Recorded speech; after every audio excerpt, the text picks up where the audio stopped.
Hello everyone, my name is Khaled Siddiqui, and in this video I'm going to review and discuss how to use a Sony HDR-CX440 camcorder. Where I just purchased this and I purchased this from my own money, so this is not a sponsored video, and the review is going to be unbiased and totally true review, without siding one way or the other. Okay, so let's see what we have and what we can do with this. So this unit comes in a box, small box, and basically all you get is these items, nothing else is included, and of course the manual. You get the manual, and that was all in there in the box. And of course these are little special offers that you can buy. This is a manual in different language, so these are warranty information. So the most important items that you get with the package is the actual camera, the charger, which is a very low power USB charger, and it's only the output is only 5.2 volt, and I believe 1.5 amp. I mean, this is as cheap as it can get as far as low wattage wise. This is really low wattage. I don't know if the camera can focus there, but this is really a cheap little charger, 7.5 watts. So when you have a charger this small and weak, that means two things. First, the battery, which is, by the way, this right here. This battery is not going to last too long because it's only 1240 milliampere hour. Okay, so that's a very small battery. And come on, camera, focus. 1240 milliampere battery. And the second problem is that the duration that it takes to charge is long because the charger is weak. So I don't like that. What I did like about this camera is how lightweight it is. This is really lightweight, and as you flip open the screen, it automatically powers on, and as you close the screen, it automatically powers off. This camera is a great camera for a person who doesn't do professional photography or videography, because it serves a purpose for an average person, but it's no way near any of the Canon's or Sony's professional cameras. So let's start explaining how this works. So first thing you want to do once you get it is you want to put the battery in. So to put the battery in, you simply, let me zoom in a little bit so you can see better. Okay, so to put the battery in, you have to slide this that way and then open, then take the battery, make sure the terminals are in the right direction. These terminals must be on this direction, and close them. This is a little latch that holds the battery in, and once you put the battery in, you simply close it like that. Okay, so this right here is to charge the unit with the cable that's provided, what's basically extender. You extend this and plug it in here to charge it like that. Let me remove this cable so there aren't confusions here. Okay, so basically that's how you charge. You plug it in and you charge. That's all. I have a lot of problem with this. Why? Because usually when you have a loose hardwired cable coming out of any device, you develop loose connections here. The loose connections will develop over time, and before you know it, moving this around will basically disconnect. Very, very poor design. Not expected from a Sony. Sonys usually have good quality products. Now, this is where it docks back in. That's where you dock it back in. The other, this is also to connect it to the, to charge it off of a computer, like, USB port. The other thing we have here is multi-purpose connection. The multi-purpose connection is to get the video and audio separate RCA connectors, which is sold separately, doesn't come with it. You also can charge it from here. You could charge the unit from here. That charge cable is also not provided. And you could also, let's see, here are all the things you could do with that plug. So you could insert a battery pack to that connector. You could insert an AC adapter power supply to that connector to charge it, or AV cable. These are not used anymore. I mean, the video and audio, this is the yellow, white, and red, the old kind. They're not used anymore. But you know what kind I'm talking about, the old VCR type of connection. So that's what this is for. So it's completely useless port then, except for being able to charge it from there. That's the only good thing, because this is flimsy. Sooner or later this will give out, and then you can't have any charging capability. And this is where you turn the record on and off. This is where you take photos. This is your zoom. Now remember, this is not a 60x, although it says 60x clear zoom, that doesn't mean 60x optical zoom. So they say clear because it has Sony's clear image technology. The megapixel is 9.2, but I wasn't too impressed by the sensor size. When the sensor size is smaller, you get noise in the dark images. Right now, the camera that I'm using to record this, see, even the black doesn't have like a lot of noise. But when you have a smaller sensor in a camera, your blacks will have a lot of like snow noise, showing lack of processing image and all that. This cable is also included with the package. Now this has micro HDMI to full-size HDMI.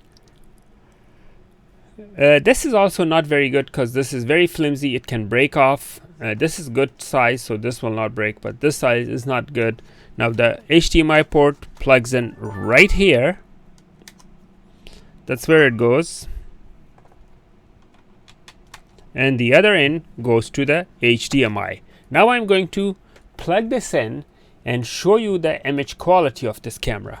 So what I'm going to do is plug it into out of all the things, let's see, wait for it, a Blackmagic mixer. Okay, that's where I'm gonna plug it in.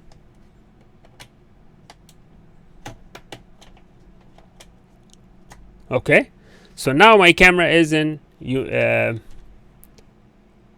input number 2. Let's see what kind of image we get. Okay, so we are input number 2. Now watch, when I remember I said something about the black color noise. Do you see the noise? See how much noise is like right there? All the noise. I can see very well the noise. That's because the sensor is very small. This has a cheap sensor. And if I'm gonna show you the same thing with the other camera. Just watch. I will go with the camera that I was filming in the beginning. Just see the difference, image difference. Okay, this is the original camera that I was using in the beginning. Okay, and now look at the image of this camera. See the noise right here? These are dark noises because the sensor is small. The sensor is very small on this thing. So not a very impressive sensor. Okay, now I'm not going to talk all negative. I'm gonna say explain the good things and the bad things, but I'm not gonna be biased to say all the good things and nothing wrong about it, nothing bad about it, just like some of those sponsor videos. Okay. All right. So now let's go back to our top camera to show this puppy further.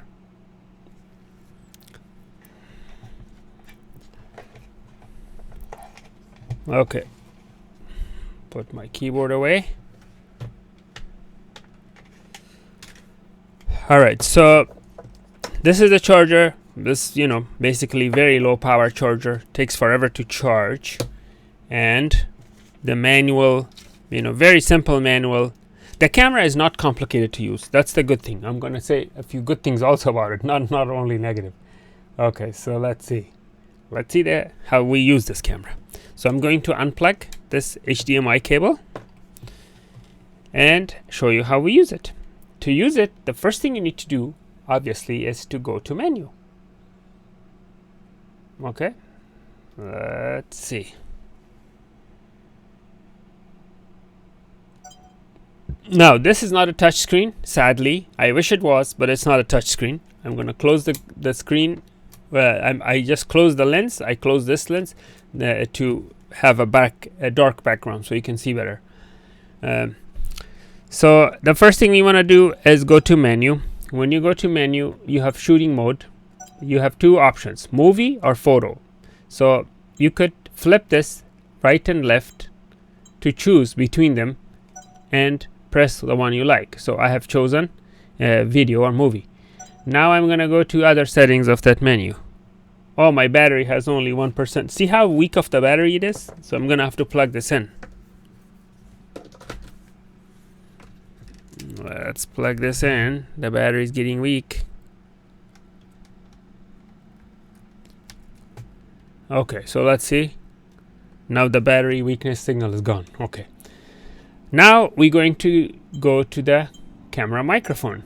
The camera microphone, you have automatic for white balance. Exposure is automatic. Now white balance you could adjust just like anything else. Exposure you could adjust. Automatic is recommended. Focus automatic, recommended. The red eye correction automatic, that's recommended. Shutter speed is automatic, and low lux is off. You could turn it on. Let's see if this, with the low lux turned on, if we get a better image in the dark.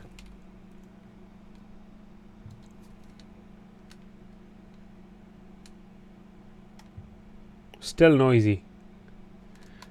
Still not your greatest dark video recorder. Okay. Okay, I almost hit the screen, knowing that this is not a touch screen. Okay, so that's that. Again, let's go to the camera setup because we weren't done there. And now we will go to camera settings. Scene selection, you could choose between so in order to do that, you have to turn off the low lux. Okay, fine. Let's go turn it off.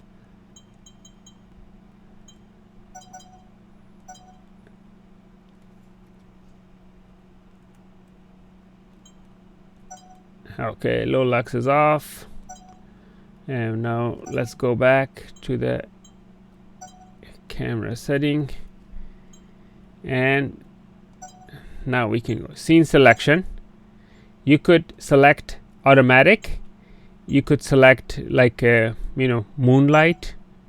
You could select landscape. You could select very, very bright sun. You could select mountain range, distance, landscape, and then you have portrait, which you could choose. Prevent focus appearing white under spotlight, and this one is shoot waterside scenes rich in color and blue color. And this one is high brightness, like when you're taking a picture of a snowman or something. All right, let's go back and choose auto. Auto is recommended. Okay. Now we go to menu and see what's our third option here. See, we're going on this line, and then second line, I mean this icon, you click, that's what you get on the right. Then you go down, you click, you get the results on the right. Now you go on this one and click. So this is face detection. It's automatic. You could leave it automatic or off. Smile shutter, that means if you smile, the camera will shoot a picture. This works, but for some people, not for all people. Smile sensitivity, normal smile, very strong smile, you could do that. I'm sure you have done that. People who have these Sony cameras, even the older cameras had smile sensitivity, I mean smile selector and whatnot. So you guys are familiar with that. If you had a Sony before, you know what I'm talking about. Okay, so that's that. Now we are going to built-in zoom mic. The built-in zoom mic is currently off, so let's turn that puppy on. Okay, so now we have when noise reduction is off, you can turn it on. And let's go. Microphone level, my button you can customize, you know, customize those focus and whatnot. Okay, and then grid line, you know about grid lines. You could have horizontal and vertical lines. Some people need it for photography, for items like when they're doing like construction work and whatnot, or engineering projects. In normal circumstances, you would need it under certain circumstances that you need to measure something. For example, you put a ruler next to an object, showing that the distance of that ruler, for example, from point A to point B is how many feet, and then you do the grid. The grid gives an idea to people what the size of each things are. So, okay, display setting is auto, but you could change the display setting to on, off, or automatic. Okay.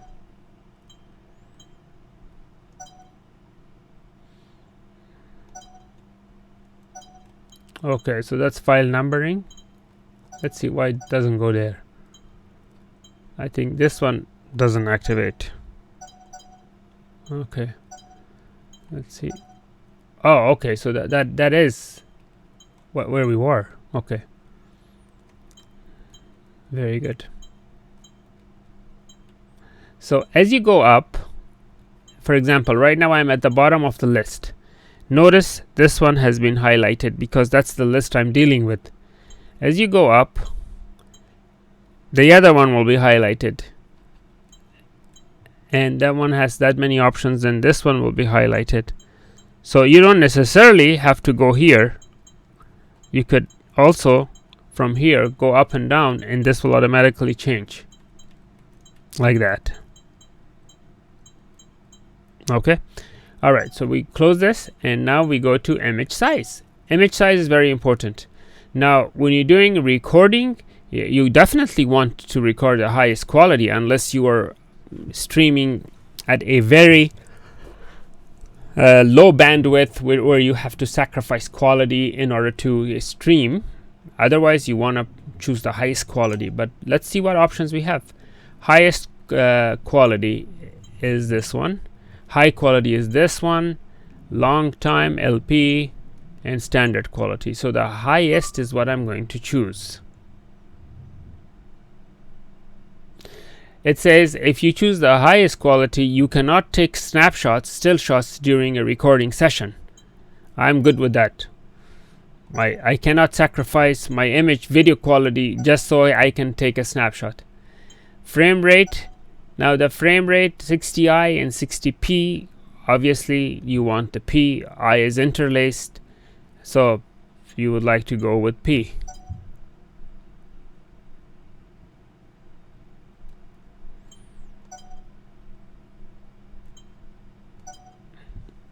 There you go, P. Let's see what else is there. There's a next. When shooting movies with set HD 60 frames per second,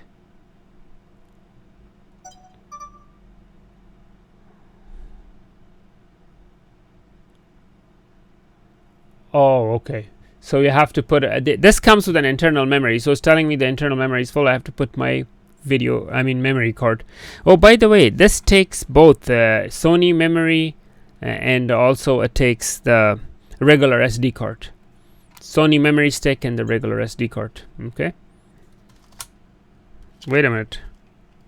Oh no, this takes this takes micro SD card. My bad. I apologize.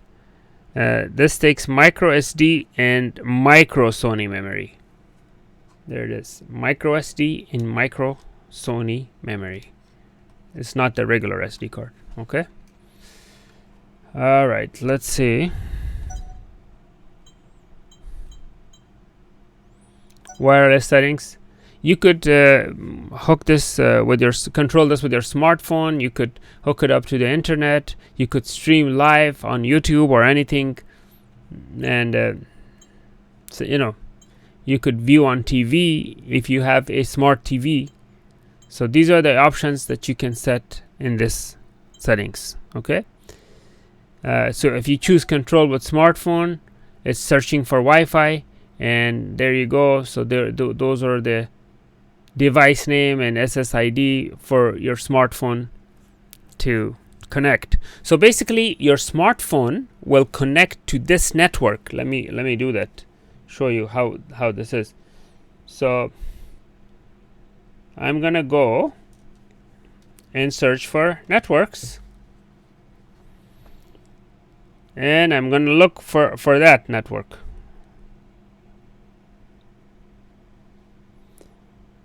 Let's see.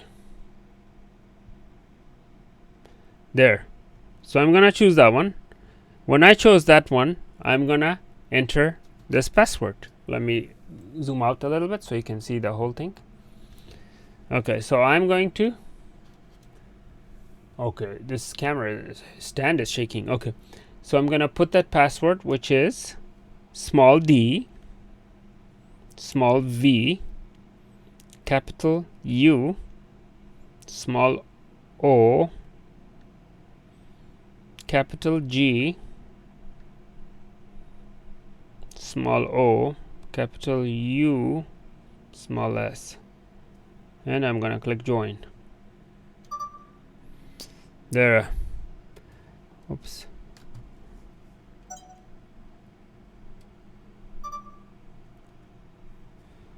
What happened? I was in the middle of Wi-Fi setup. Okay, so now it's connected. In order for me to control this with that, I have to have the app, which I don't. I don't have the app right now, so so I'm not gonna do that. But at least you have an idea. You have to have the Sony app in order to do that. Okay. Okay, playback function. If you want to play what you have recorded, that's that.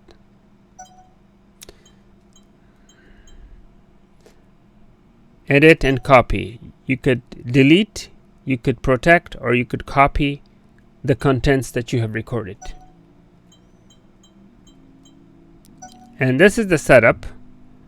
The setup is recording media, whether you want it to record on the internal memory or on SD card or Sony micro SD card or micro SD. So that's that. Media info, format if you want to format, file numbering, series, and data code is off, volume. This is the playback volume when you want to hear to your motion, interval adjust, download music if you wanted to have like a music background to your videos, TV type 16:9. Most TVs are 16:9, of course. I mean, who has a 4.3 anymore? HDMI resolution is automatic, but usually you want to choose 1080p. Okay, now this is important. Control for HDMI means you can control the camera from the HDMI if you plug it into a smart device that controls HDMI. You could do that. Now that doesn't mean that you can only do that. I mean, you could still control the camera from the camera, but you could do that. USB connect if you wanted to connect to your computer.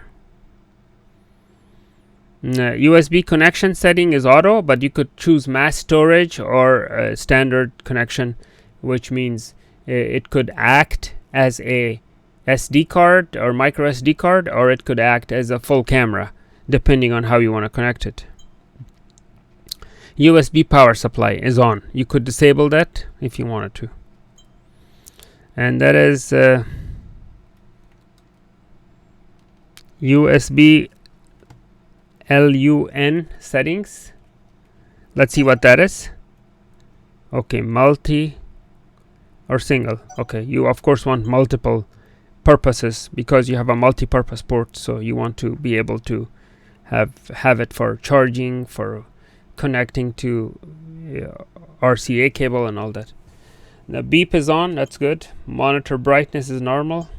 Language is English, which you could change. Power save is standard. Initialization, demo mode is off. The demo mode is for the stores when they sell this, Version information, date settings. The date is, I already did that. Area tells you which area you're in. Area, for example, time zone. So when you press this, you get a map like this, like Los Angeles, or where are you at? New York, which time zone? In the beginning, you get a map that you choose from the map. So I got that map and I set it already. Okay, let's go back. And that was the setup. So basically we covered everything there is in the menus. And yeah, so let's go back to camera.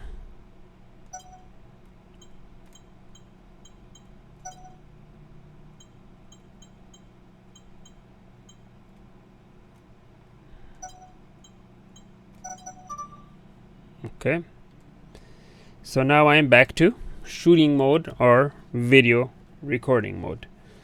Okay, so that's it. This is the little speaker that you could hear from, and basically there's nothing much to it. This is very simple, very simple. And that's your lens close and open like that. This is your hand strap and charger. The whole unit is so lightweight that's not even funny. I mean, this thing is so lightweight. Let me bring that very high sensitivity scale and show you what a lightweight camera this is. It looks like a toy almost.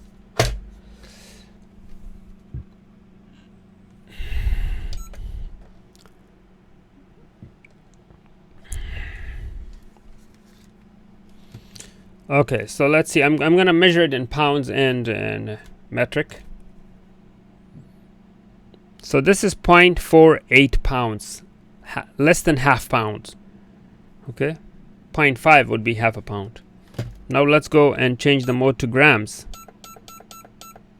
How many grams this is?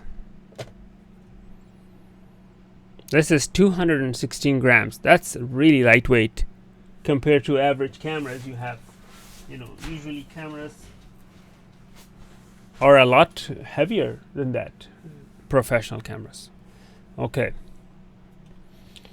so let's take this away and see if we missed anything. Oh yeah, the screen folds 180 degrees. Now none of the screens would fold 360 degree. It's on the maximum it can go is this one is actually, I believe this one is 270 degree because it goes this way, 90, 180, 270. So this one actually goes 270. But obviously it cannot go 360 because the wire will break. So yeah, that's that. Very plain, simple. And the bottom line is it's a good camera for an average user who doesn't require advanced features and dark shooting and a complete darkness, low light shooting and all that, it's a great camera. But if you're a professional or if you want something decent, this is not your camera. This is a cheap camera. And this is like under $250, I believe. So it was, I don't remember exactly how much I paid, but it was less than 300, below 200 something, below 300, 200 to 250, something like that. So the price says it. I mean, you don't expect to get something that's cream of the crop, state of the art for that kind of price, you know. The verdict from this review is, if you can afford a better camera, go for it. If not, this will do the job. All right. Thank you for watching. Please don't forget to like and subscribe.